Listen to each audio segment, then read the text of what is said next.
This is a download from BFM 89.9, the business station. Ringgit and Cents on BFM 89.9, the business station. Good morning and welcome to Ringgit and Cents, the show that's all about personal finance. I'm Roshan Kanesan. As Merdeka nears, I thought it would be timely to discuss the concept of financial independence.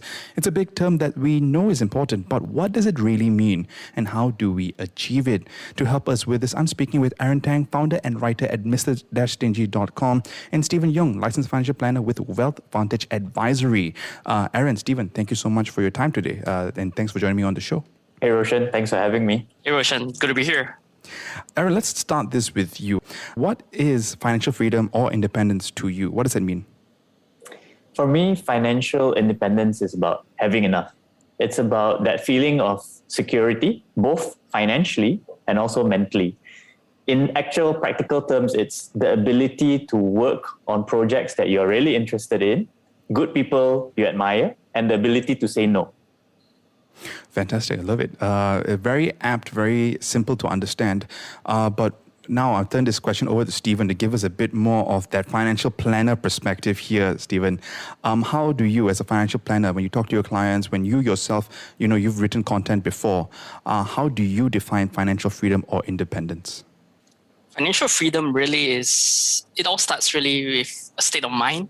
And it really comes about knowing that you're actually in a state where you're financially stable, all your needs are being taken care of, most of your wants. And you just feel so blessed. You're not lacking anything at all. And it's really something that I think every one of us can strive for and achieve. If you actually want to really differentiate a little bit technically with financial independence, though, you could say that would be a stage above financial freedom, where it's not just your needs, it's basically all your wants. Everything is covered, not via your active income, for example, through your work, but purely through your passive income or your passive investments. So you're at the stage where technically, if you're working, if you choose to, you can fire your boss. You can go ahead and do whatever you want. You can pursue all your goals, your desires, your dreams, your passions, even without being paid a single cent, because your passive income is more than enough to cover your expenses and to keep up with rising costs. Right. So, Stephen, if I've got that right, you do see a slight difference between using the term financial freedom and financial independence. So why is that? The key difference would be basically for financial freedom, it can be either from your active income through your work, it can be from your passive investments. But when we're talking about being totally financially independent, it means you're relying on no other external parties, no other sources of active income, but purely just living off the dividends and the returns that's coming in. Right. Thank you for that clarification. It makes a lot of sense now, and I guess I see where you're coming from there, right? It's the essence of independence when we take a look at that. Aaron, jumping back to you here, when we talk about, financial freedom, right, if we're using that term right now, it sounds a lot like retirement. I guess from your perspective, do you see these two as the same thing, retirement and financial freedom? I don't. I see that financial freedom gives you the option, it gives you the ability to retire if you want. That's something that Steve mentioned, right? But the way I look at it, it's an option that's very powerful, but it doesn't mean that you have to stop working. Rather, instead of stopping working, perhaps you want to work on something that you're very passionate about. You want to start that business that you've been putting off for many, many years. So yeah, it's an option, but it's an option that does not need to be exercised, especially if you find the work that you really love. Okay, I like that. Stephen, jumping to you for the financial planner perspective here, what do you think is the difference between retirement and financial freedom? Is there a mathematical financial difference between the two?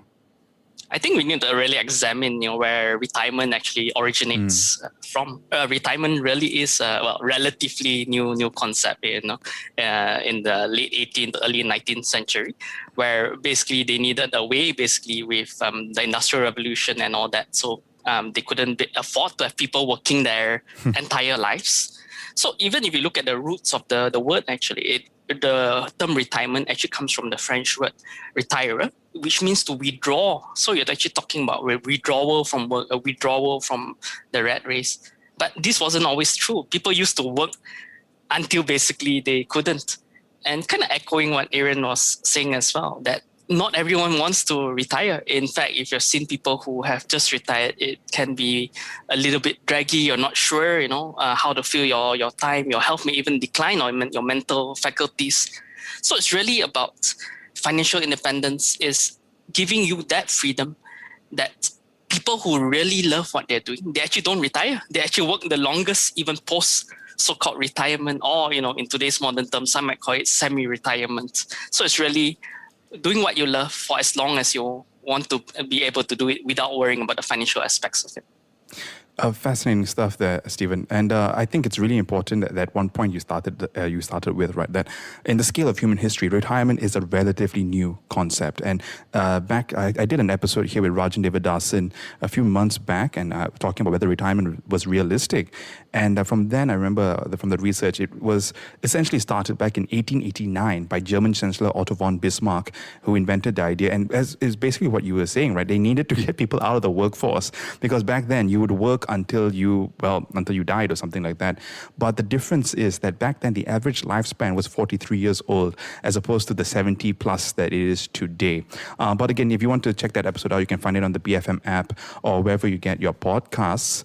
I just want to follow that up, Stephen, because with that, the concept of whether retirement or financial freedom or independence, whether it's realistic, comes to mind. Because, I think I saw data recently, was it last month, because of the pandemic, we've seen average wages come down. There's also been this stagnation over the last few years. People are concerned with this dichotomy. But I guess in general, when you speak to your clients and from your own observations and stuff like that, how do we achieve financial freedom? That's essentially the big question here. Do you have some steps that you can walk us through? Sure. So I would actually define, heading towards financial freedom or financial independence as actually a two-stage process. So the first is when your passive income, that means through your investments, whether it's rental properties, dividends, stocks, etc., is able to cover 100% of your expenses. So let's say if your expenses is 5,000 ringgit a month, then your passive income covering 5,000 ringgit a month as well. And the second stage of that is when your passive income can cover 200% or twice your amount of expenses. So if your expenses is 5,000 ringgit a month, then if your passive income can generate you 10,000 ringgit a month, then hey, you have actually reached financial independence. But it is very true what you were saying, Roshan, how the state of finances is really for many Malaysians. We're increasingly seeing polarity on our side as financial planners. There are those who are doing very well, the industries are doing well, they have a lot of money to invest. But on the other end, we have those who have lost jobs, have pay cuts, have income loss, and they're really actually struggling. But the thing is that, if it's actually just, for a couple of years, it doesn't really mean that it's the end of the world. Yep, you may need to tighten your belts, but it actually will not set you back from your overall long-term plan. Of course, you need to make those adjustments. So if you actually would put it down to basically just 4 steps on how you actually would reach financial freedom, you'll be basically looking at, what are your ways of increasing income, whether it's getting that promotion or other sorts of side income, side hustles, passive income from investments. It's all about managing your expenses. Go ahead, cover all your needs, definitely some of your wants, but don't buy random stuff online just because it's so easy to shop online, or buy now, pay later. Avoid making major financial mistakes that would set you back tremendously. And lastly, of course, is, have a plan for your investments. Look at the rate of return. How can you optimize and just grow your wealth over the long term? Yeah, and after this episode, if you want to learn more about retirement, the steps involved, I will link some of the episodes in the show notes because I had a few good episodes with, Idham Idris at Wealth Vantage Advisory about the 5 steps to jumpstart your retirement planning. Also, Rajan Devadasan, CEO of RD Wealth Creation.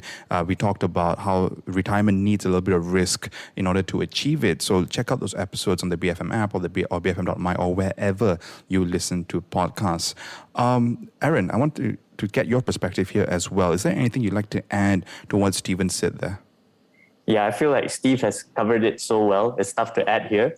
But if there's one thing that I'm going to say, it's that for those of us who are lucky enough to be still doing okay, even in these difficult times, I think one thing that can really accelerate your freedom or your journey to freedom is figuring out exactly what brings meaning to your life and just like getting rid of the rest, right? And this is not just from a financial perspective. Yes, from a financial perspective, if you cut away those things that are unnecessary, for example, buying things just to impress other people, that's going to help you financially. But also mentally, we talked about the state of mind thing, right? Mentally, you don't want to be sort of living a life with pulling you in like 10, 20 different directions. Mentally, if you want to be free, you just want to be focusing on just the important things. And I hope that if you go through the exercise of figuring out exactly what's important, then it will help accelerate you on this journey.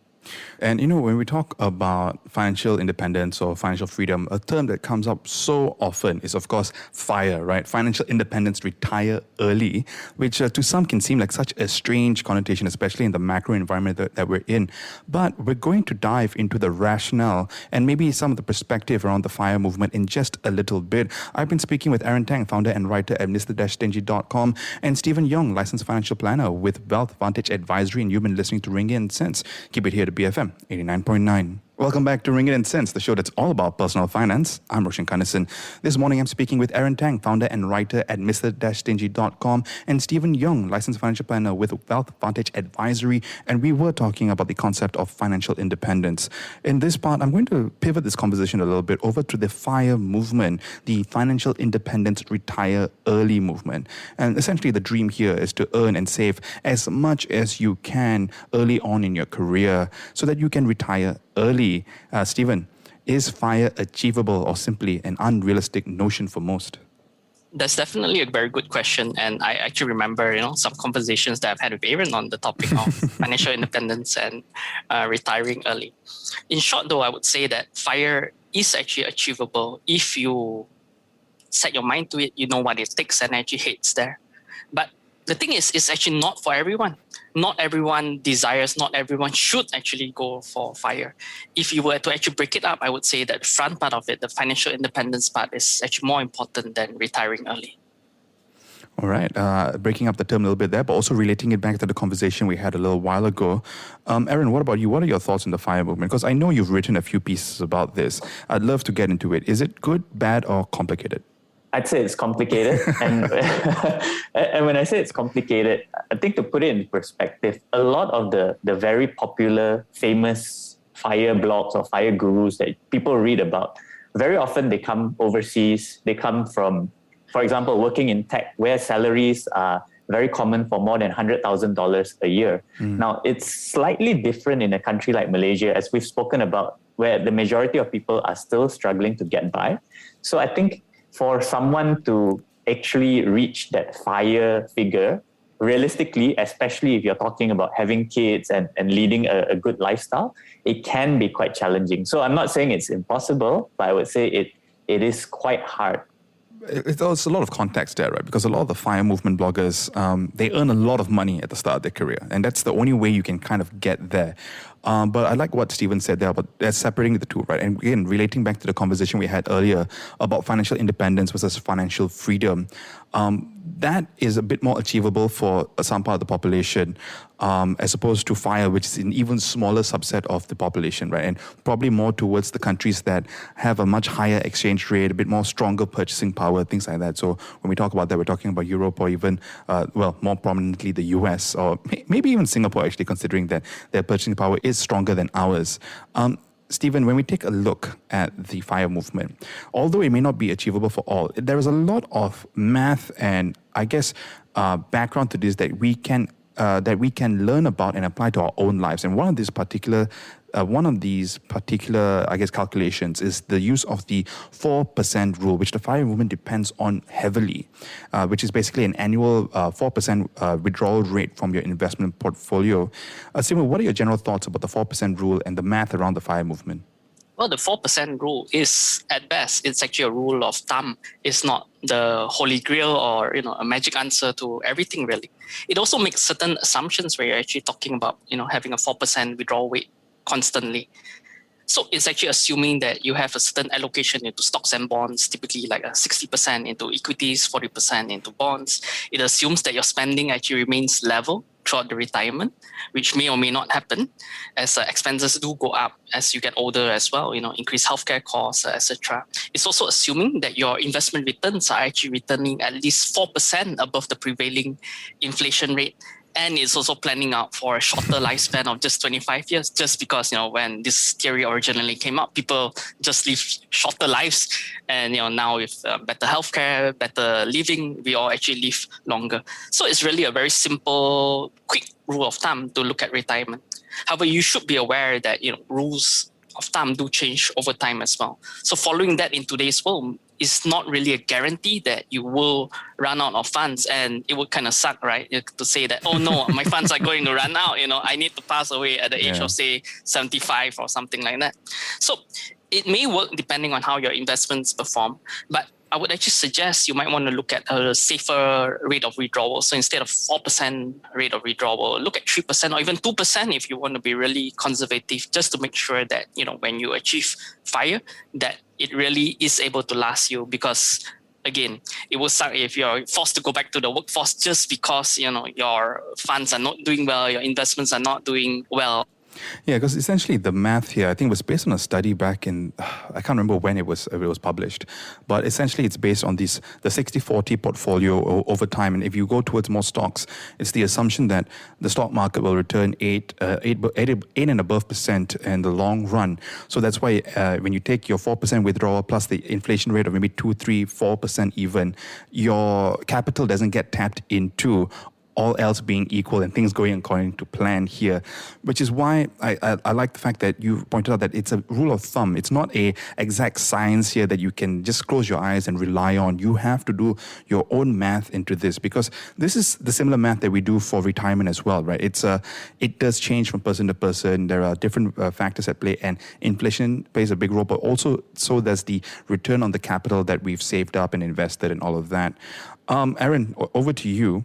In one of your articles, you looked at financial freedom from a different angle here and asked the question, why retire anyway? We've touched on that a little bit here, but I guess it'll be a good way, to wrap up this conversation and give us a little bit of context over the concept of retirement, because we've pointed out that it's a relatively new concept in the scale of human history.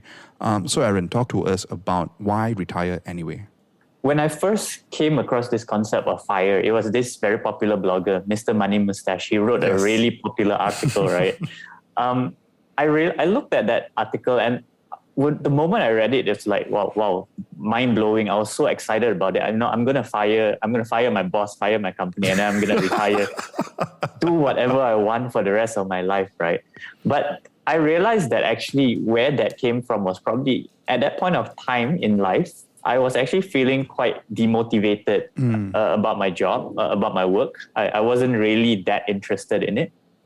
And I realized that for a lot of people, I'm suggesting people are looking at FIRE as a way of escape, right? It's almost like I'm not very happy with my circumstances, and I'm just going to find the escape route, which is FIRE.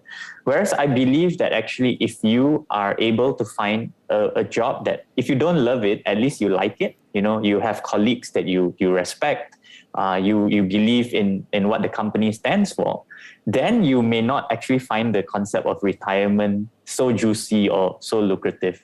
And I would say that statistically, I believe at least that to get to the very comfortable FIRE is actually going to be harder than actually finding work that you actually enjoy. So if I were to sort of hedge my bets and ask what is more achievable for most people, is probably to try and find that work that you enjoy. The concept of ikigai, right? Something that you love, you're good at, the world needs, and hopefully, of course, pays as well. Aaron, if only that was those are the kind of ideal goals that we have, but there is a middle ground in between. But I also like what you talked about. The whole concept of FIRE may be harder to achieve than actually finding work that you find meaningful and something that you can do for the long term and things like that. We are coming towards the end of the episode, Jen, so I'd like to wrap up this conversation a little bit, and I throw this back to Stephen. What are your top 3 points about financial freedom or independence in particular that you'd like listeners to take away today? Firstly, I would suggest that everyone to really start with the why, the big why. What is the reason why you actually want financial freedom? Secondly, if you desire financial freedom, have a plan. It doesn't just happen out of nowhere. You actually need a plan that is both in the short term, how does it lead to the medium term, over the next 5 years, into the long term really, and to know where you are on that plan. Thirdly, seek out resources. nowadays with technology, there's so much information out there. There's reputable financial sites, podcasts, financial planners, and all of them can actually help you to achieve your financial freedom goal. Yes, and of course, Ringgit and Cents is one of those, right, Stephen?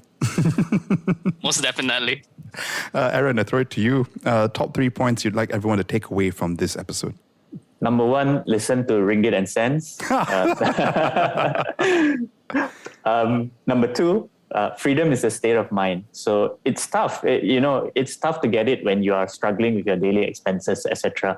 But try to cultivate an abundance mindset that the world is full of possibilities, and hopefully you'll be able to achieve these exciting possibilities if you take the right steps towards it. Number three, managing your desires, especially for those of us who are in the middle class category. We have what they call disposable income. Managing your desires is the key to actually managing your expenses, because at the end of the day, it comes back down to your beliefs, your psychology. Hopefully that helps. All right. And on that note, gentlemen, thank you so much for your time today. Thank you so much, Roshan. Thanks, Roshan, Aaron. Awesome session. And on that note, I was speaking with Aaron Tang, personal finance blogger at Mr-Stingy.com, and Stephen Yong, licensed financial planner with Wealth Vantage Advisory. You've been listening to Ringgit and Cents, the show that's all about personal finance. For the last time, I'm Roshan Khanison for BFM 89.9. Ringgit and Cents on BFM 89.9, the business station. Thank you for listening to this podcast. To find more great interviews, go to bfm.my or find us on iTunes. BFM 89.9, the business station.